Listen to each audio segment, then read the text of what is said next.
Welcome to Just Minding My Business Radio, where we are moving at the speed of God, learning what we didn't know we didn't know. I'm your host, Ida Crawford. And I'm your co-host, Ruth Haskins.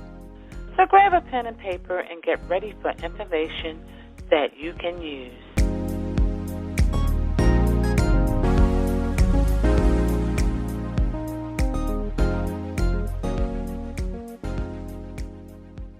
Welcome to Just Minding My Business.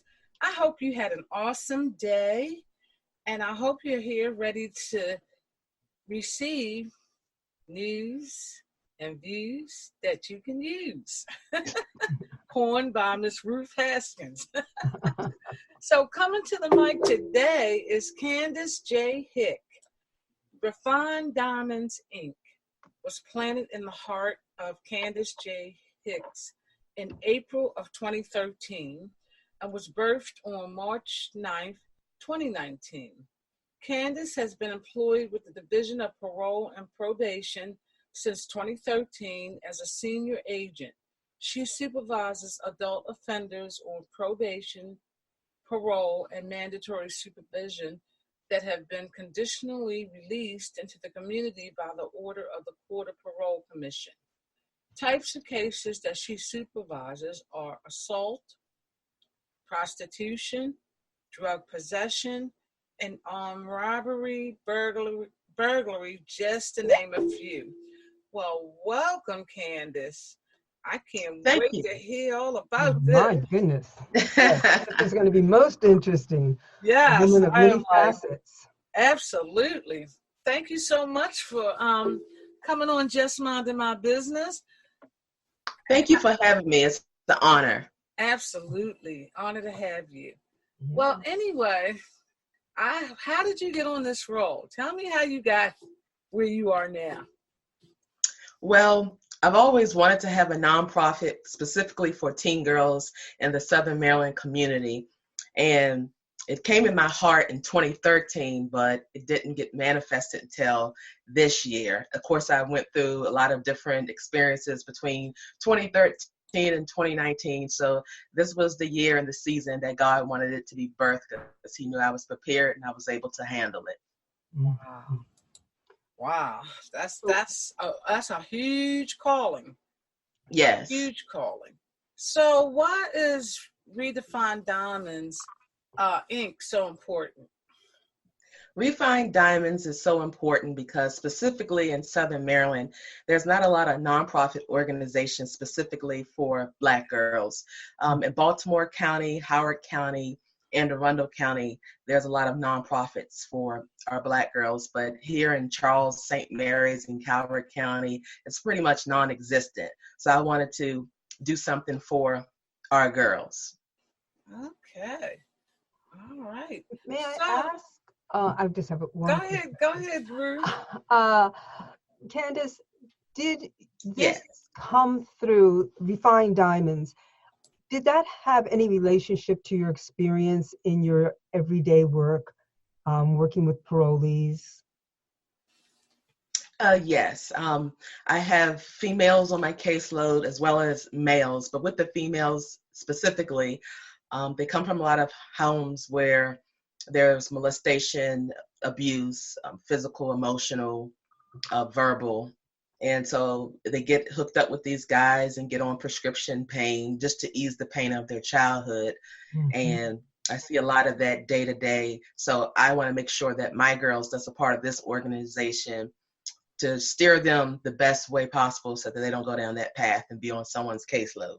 Oh, that's fabulous. Yes, and I can understand that. Yeah, it's an honorable desire, because our girls need help. They need help. Yes. We don't need anybody else getting 3 hots in a cot anymore. That's something that has to come to an end in our communities all over the United States. So thank you for your work. Yes, that's some anointed work once again. Yes. Question, Refined Diamonds, Inc. What does your program consist of? How do you work with the young ladies in your organization? Well, this past summer, was our first kickoff mentoring program. So we had the Bowie State University tour, which I graduated from Bowie State in 2008. So I'm a bulldog. So I wanted to take the girls there so they can kind of get a glimpse of what to look forward to in their future, the whole college experience. We had different agencies come in and talk to the girls from Charles County Health Department about STD, HIV, AIDS, and prevention.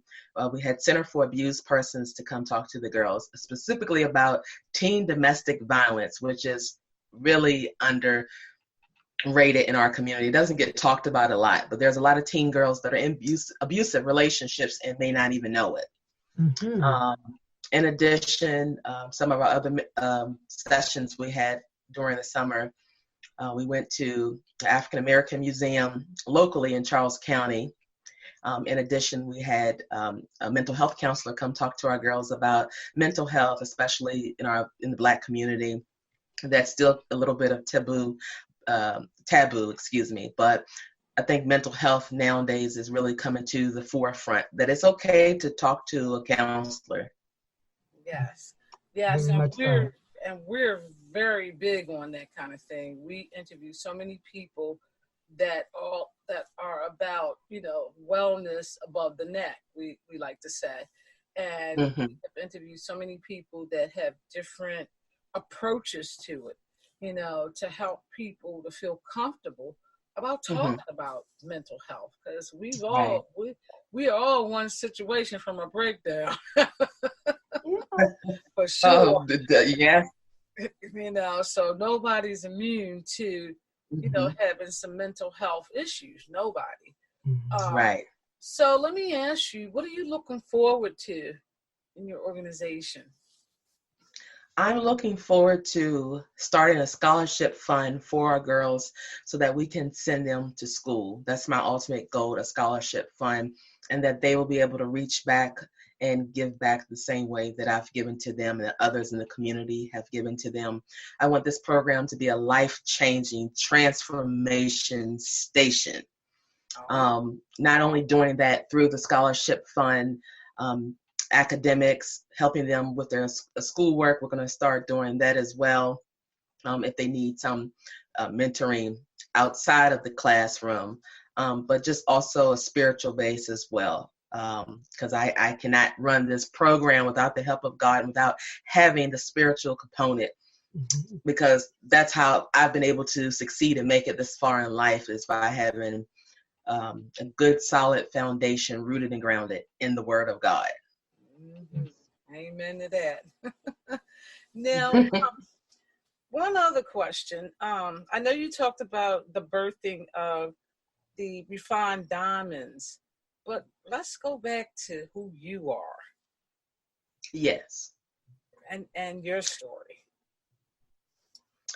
So my story, I was in special ed growing up in elementary school and middle school, tested out in high school. So that weighed heavily on my self-esteem. Until this day, I remember one guy said that a mind was a terrible thing to waste because I couldn't answer the question right because I didn't know it. So that really played heavily on my self-esteem. Weight played heavily on my self-esteem because growing up in the Black community, the guys like the light-skinned girls, not all guys, but most of them like the light-skinned girls with the long curly hair, the good figure. And a lot of that also stems from slavery, where light skin was always better, where the light skin got to stay the woman got to stay in the house, whereas the darker skin may have to work in the field with the men. So our generation doesn't know that that's where all of that really stems from. So I had to fight through that. Didn't realize that until I got older and went to history class and started learning about what our people went through. Being overlooked in the church as well. That is a struggle that I dealt with growing up. Sometimes still do to this day. But it's okay to be overlooked because if you're overlooked by people, that's good, because that gives God an opportunity to look at you. And you don't need people to look at you. You need God to look at you and see you, because he's the only one who can really help get you to point A to point B. So that's a little bit of my story with self-esteem and rejection and being overlooked and how I've had to overcome that. I know this. Sorry, was that a mouthful? Yeah, now I'm trying to digest it. In the light of the work that you're doing, what I'm discovering is that many people, the work that they are doing, that they really feel called to do, it is coming out of their own experience, not something they read about, not something that they learned in college. It is coming out of their own life experience. And that takes a tremendous amount of courage to take your life experience and open it up so that other people can hear about it. And I can only imagine the value that has to the young girls that you're working with. We all know that Charles County, all of that area was hugely a slave area. I mean, there were many plantations. And so a lot of that information is still there. It's in the ground, literally. And it continues to thrive. Even though we may not intend for it to thrive, it tends to get passed on. Certain things that we say to our children or to each other. So for you to recognize self-esteem, those issues of rejection and the whole color issue of if light and bright, that means you're pretty much right. All of that is so important. How do you bring that to your young people so that they can know their history, but not be done in by it or pulled down by it, instead of rise up from it? So how does that all work? That's a long. Now I've had my long-winded question. You can take any part of it. So this past summer, we went to, like I said, an African American museum, and one of the ladies that led the tour, she really helped get the museum started in Charles County. So she talked about the history of Black women and of our Black men, and how the young people, how we need to, like you said, remember what they did, but also not to kind of take it on. Like, you remember what they did, you remember what they went through, you appreciate what your ancestors had to go through for you to get to this point in time, but not to take any of that self-esteem and identity issues into your life. It's so important. So many of you see, I don't care where you go, you see so many young people who have no self-esteem. And it shows in their language, the way they speak, the way they dress. And you really want to reach out to them and say, you know what, there were people who came before you, who their dignity was everything to them. Whatever they could do to maintain their dignity under really harsh circumstances, they did. And here you go acting like, you know, I don't know the word to describe it, but I guess the word would be disgraceful. You know, that's a sad way to put it, but it is when you think of all that people have gone through before, even recent history, Rosa Parks, you know, you look at just everybody. There's so many people they can look to, but they don't know their history. And that's a big part of it. They don't know their history. And a lot of our history isn't taught in the school system either. Yeah, that's true. How to keep a Black person ignorant is to not, because our youth, they're always on watching TV, Facebook, social media, not the textbook. And they're not in the library. They're not in the library looking for anything worthwhile. They're not digging for something, the other side of midnight, so to speak. They are not looking for that. And that's where they're going to get their strength from. You know, it's not fashion, it's not food, it's not music. Especially not the music that's out there today. They're going to get their strength from knowing their history, knowing coming to know who they really are. And not just historically, not just racially, but like you said, that spiritual component. When you put those two together, that's powerful. When you know who you are as a people, and you have a strong spiritual component. That is an unbeatable combination. Yes, it is. And one of the things I think that, parents have a responsibility to make sure that their children know where their history comes from, not just in the family model, but in the ancestry model as well. I mean, African Americans were brought to this country, and they need to really know that. And there's a lot of material now, for example, the Harriet Tubman movie, that's every young person needs to go and see that. Mm-hmm. It should be a class project. Yes. Well, along that same line, you're talking about ancestry. That is something, if the parents would give permission, would be an awesome experience for your refined diamonds, to actually do an ancestry DNA test, to know and find out where they come from. Mm-hmm. Once you know that, boy, your feet hit the ground running. There's something about knowing that that's so important. Just like Irish people who know that they're Irish. They may never get to Ireland, but they're still Irish to the core. You know, but they know where they come from. We don't know where we come from. We know that maybe as far back as our great grandparents, and then the trail gets thinner and more narrow, and finally it disappears because we didn't know our names. We weren't allowed to use our names or our language when we came into this country. It was whipped out of us, beaten out of us, Right. So to be able to come to know where you come from, oh my goodness, I can't imagine what that would do for young people. Yes. So that's just the project, just throwing that out there as a seed. Yes, I'll take it. I'll take it, plant it, and watch the flowers come up. Yeah, that's huge. Yeah. That's huge. It's a huge thing. And I guess I'm saying it because I'm just beginning to realize how important it is.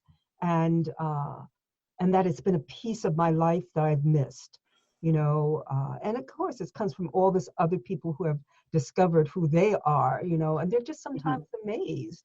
There are a couple of white folks Caucasian people who found out that there's a little bit of black in them. And they were just like, we were like floored, and, then we're not too surprised when we find out all these different things. Because we kind of know it. It's kind of like goes hand in hand. But a lot of folks are like, what? How on earth did that happen? And when they go and find that story, it's a fascinating story. And sometimes it's not all about hate and abuse. Sometimes it's about love that could not be announced to the world because it's too dangerous. So we come from, I love what you're doing, refined diamonds. And I love the fact that they're diamonds because the most precious diamonds come out of Africa. That's where the whole diamond industry really began. And I got to ask the question, since we're talking about refined diamonds, how did you come up with the name? Yes. Well, I originally wanted the name of Diamonds in the Rough, but that was already taken in the state of Maryland. So I was like, I got to have something with diamonds. So I wanted to, along with diamonds, I wanted to find a word that describes transformation, cultivation, and refine was it. Because refine just, look up the definition of refine and you'll just see all these adjectives that I want these girls to embody, that I have went through and I've embodied.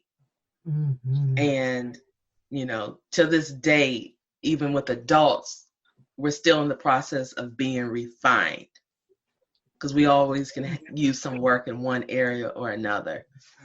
Probably gonna be needing. So that's how I came up with the name. We probably gonna be needing work to the day we die. That's an ongoing thing. Yes. We are a constant work in progress. Yes, indeed. Constant work in progress, and that's a good thing. That's a good thing because you always want to continue growing, and I think that with your girls, that's what you're giving them. You're setting the groundwork, but to know that, I'm not just going to grow up. I don't just grow up, get married, have children. That's not it. The Right. real growth, the physical growth, the social growth is one thing, but the internal growth, you know, say, believe in yourself, shine on, do what you love. I'm reading your banner. Everything has beauty. What fabulous things to tell them, for them to take in and to be able to remember it at a time where they may be in crisis, because they're going to grow up. Life is going to happen. How fabulous that they'll be able to remember these things and maybe grab hold of one of them and say, you know what? I know what I was taught. I know what I was taught. Okay, believe in yourself. Regardless of what's going on around me, shine on. That's fabulous. Yes, you know, that is that's very fabulous. fabulous. So the question I have for you, what is your greatest weakness? My greatest weakness is overthinking. I think we all have that problem. And assuming sometimes. Sometimes assuming the worst. So those are my. Sometimes in life, you really don't know about people's motivation, if they really have your back, if they're really in your corner, because they'll give you lip service, but they don't back it up with their action. So that's my greatest weakness, is letting people, not letting everyone in, but trying to discern who I should let in and who I shouldn't, for sure. Well, I think that's not a weakness. I think that's actually wise, because not everybody does have your best interest at heart. I mean, that's just unfortunately the way of the world. Right. So sometimes we have to second guess people. As my mother used to say, keep one eye open while the other one's shut. What was that? Yeah. Right. Yeah, and you'll know, because like you said, the lip service going way out if the action does not match the lip service. So it's that's going to show up real fast, real fast. And the other question is, what's your greatest strength? My greatest strength is like a pit bull. Once I get my mind and my heart on something, I'm fixated on it, and I won't let it go until it's accomplished. So that's my greatest strength. You tell me no, I just don't take no for an answer. Especially when, there's a way you can get around certain stuff, because some people just want to tell you no and just think you're just supposed to walk away. But I'm not like that. Right? And that's just a test, though. Like I was just at an event, and one of the things that stuck with me, Dr. Frazier mentioned that your obstacles is the way. And when I started to really simmer on that, it's like, God will give you something, and immediately he'll put an obstacle right there, just to see if you're going to go around it, under it, over it, just to see what you're going to do. And when he said that, it was like, and I started to look back at my journey and building. That is exactly how it is. That is exactly how it is. You get this great idea. Oh, wow, this is great. I can do this. And then next thing, here come a monkey wrench. Right. Shut it off, to see how you're gonna maneuver. So I think that's just the way it is. You know what I mean? So it's like, you get through one obstacle, then you get another one and another one, and you go up, around, over, however you got to do to get through that one. So I think that's just the way that it is. But my next question, what is one of your defining moments? I would say recently, September of last year, when I started going to counseling. Sometimes you don't want counseling from people that you know, because they already have preconceived notions of you or biases. And so I have this awesome counselor. To me, she's not a counselor anymore. She's a mentor.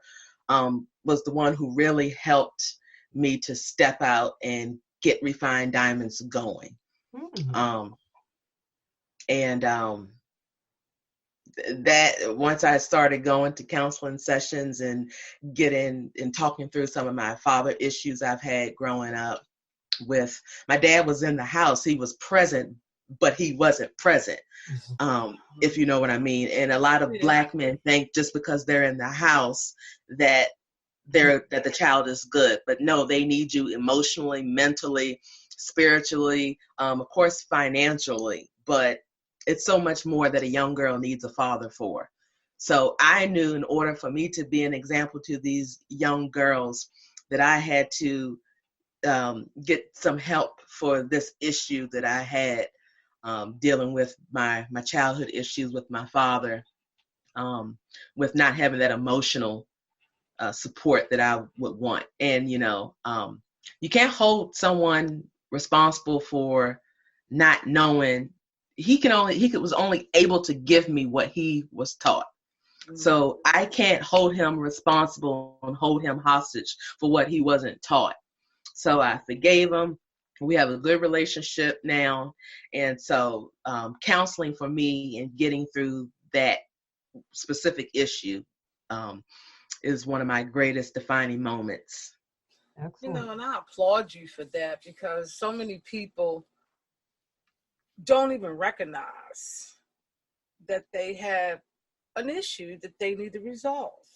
I'm that's a brave and courageous thing to do, to prepare yourself for the women that you're going to be serving. So kudos for that. Thank you. For sure. So where's your organization located? Well, we meet at the Charles County Public Library, 2 locations, either the Plata campus or either the Waldorf campus. We haven't made our way to Calvert and St. Mary's yet, but that's on the agenda for 2020. Okay, so since your launch, how many young women do you have right now? I have 12. Oh, okay.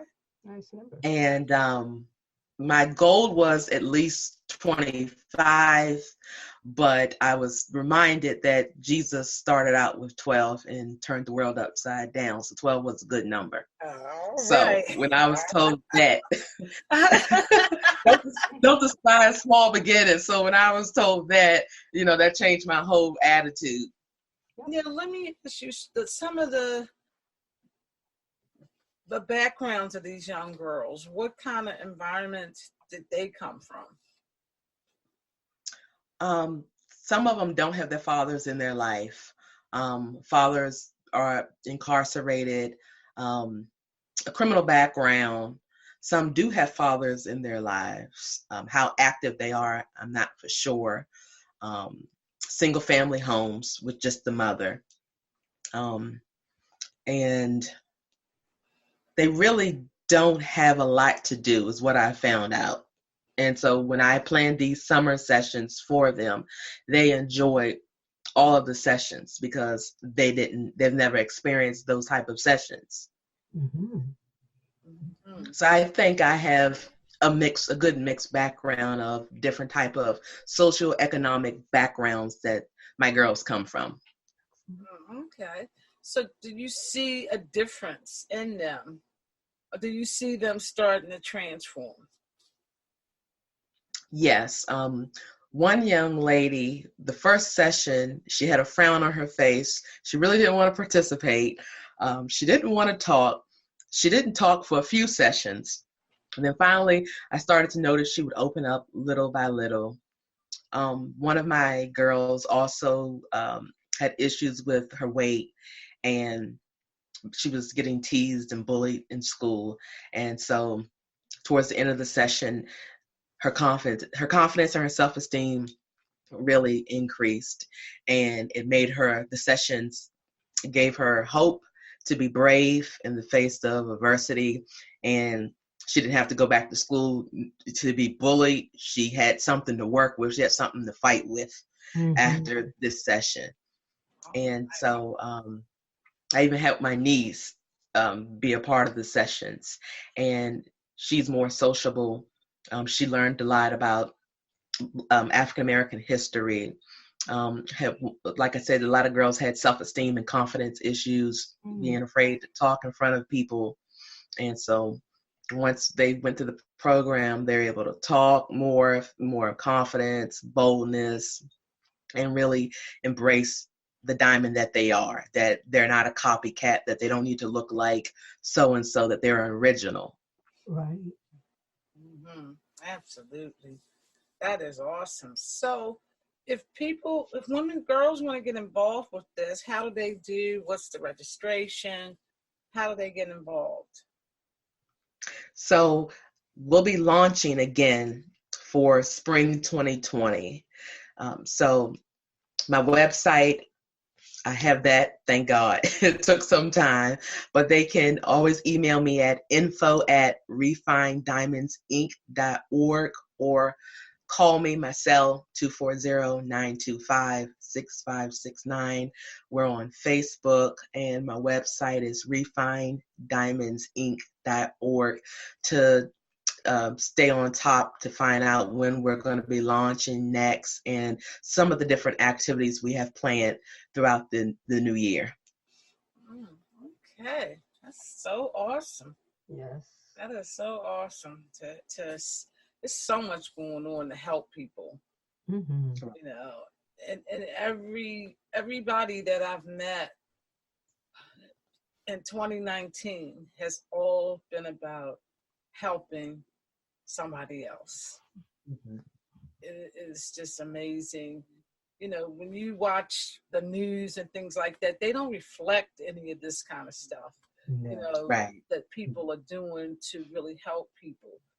And it's so unfortunate, unfortunately, doom and gloom, people sells, people watch TV just to see the doom and gloom as opposed to the beauty that's going on to help raise people up. So I definitely commend you for the work that you're doing.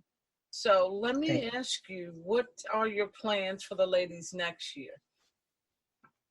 My plans for next year, of course, is to increase my registration and get more girls into the program, but also to get what I like to call the diamond curriculum into the school system for self-esteem, a specific curriculum designed specifically for self-esteem.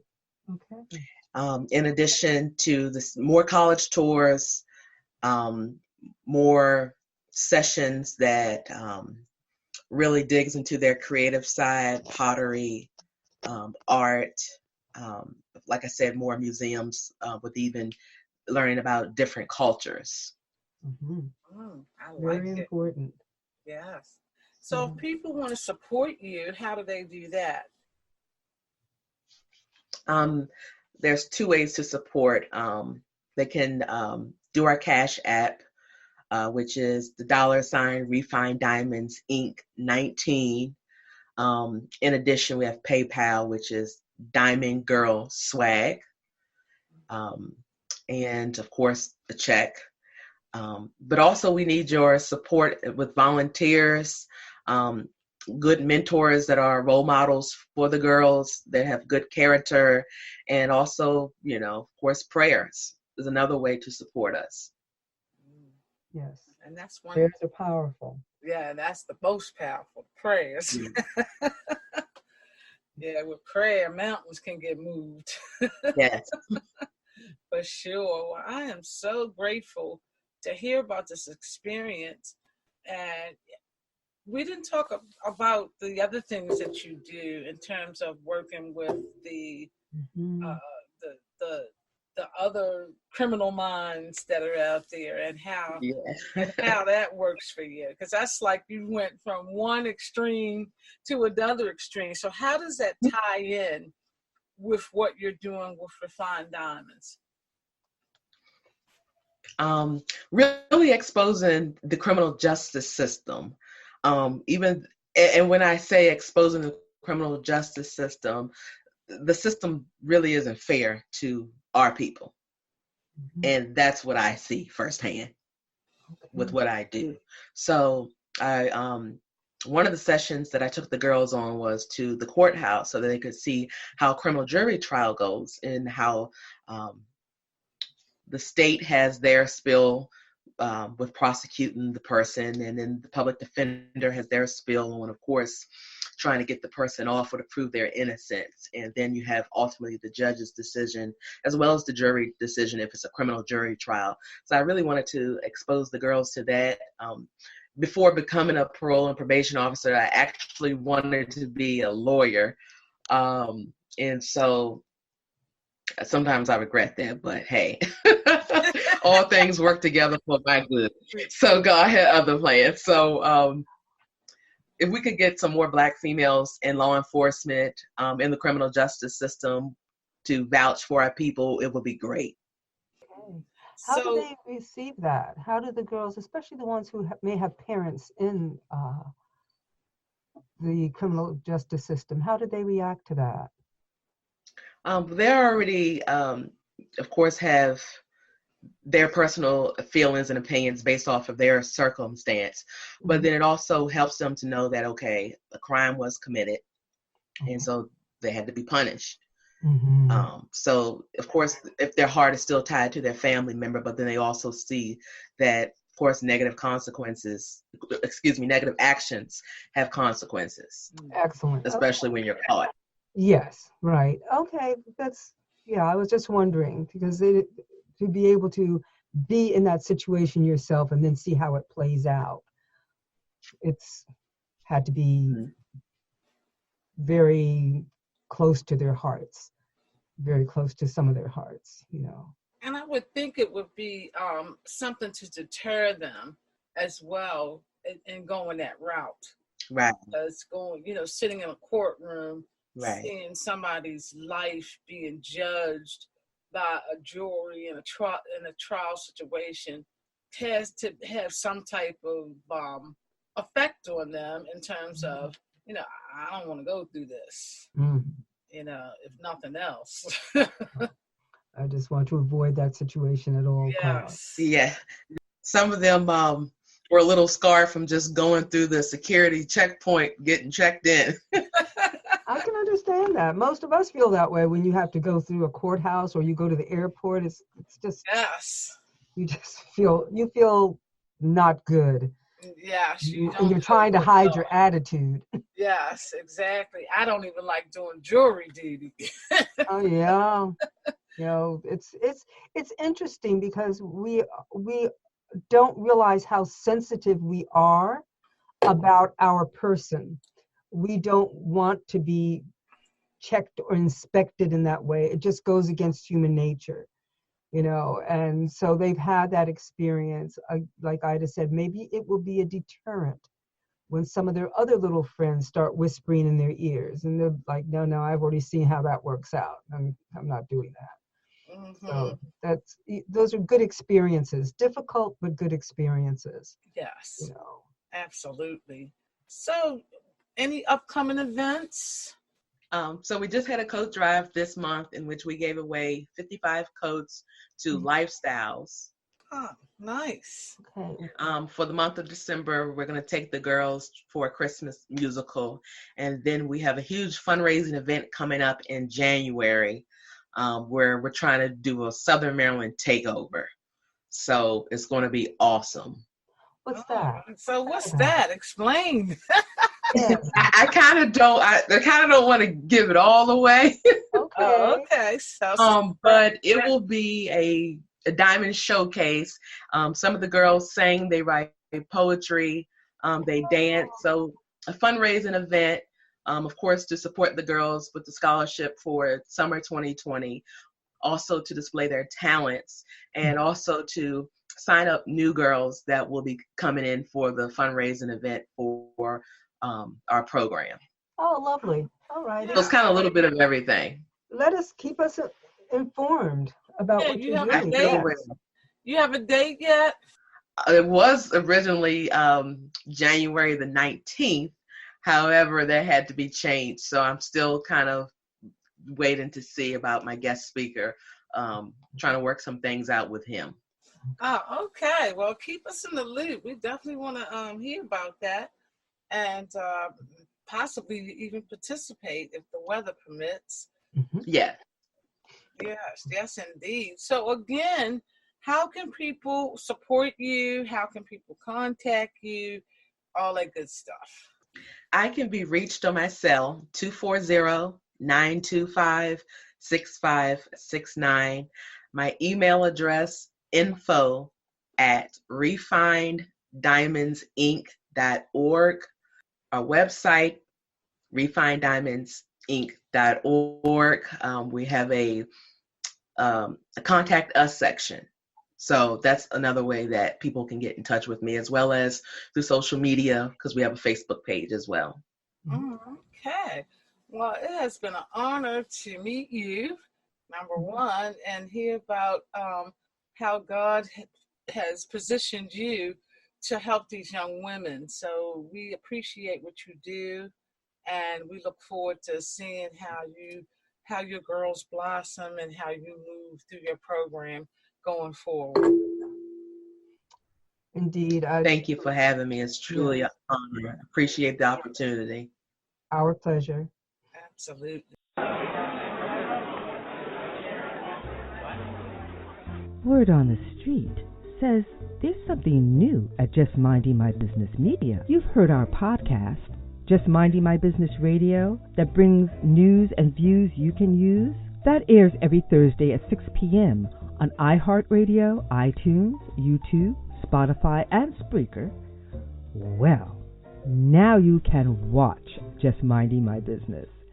That's right, Just Minding My Business Media now has a TV presence on Raven International TV Network, broadcast on Roku, Fire, and Apple TV. Your business, through Just Minding My Business Media, has exposure on internet radio, major social media platforms, and now TV, through Just Minding My Business dynamic digital marketing platform. Don't listen to the word on the street. Hear it for yourself. Visit jmb.asistercircle.org to learn how you can take your business, your vision, to the next level. Thank you to the amazing women of A Sister Circle Empowerment Network, ASCEN LLC, and our media partners. Let Just Minding My Business Media promote your business. For information, visit us at jmb.asistercircle.org. That's jmb.asistercircle.org. Voiceovers by RCH VoiceWorks, for when you want to be heard. Call 443-620-4115.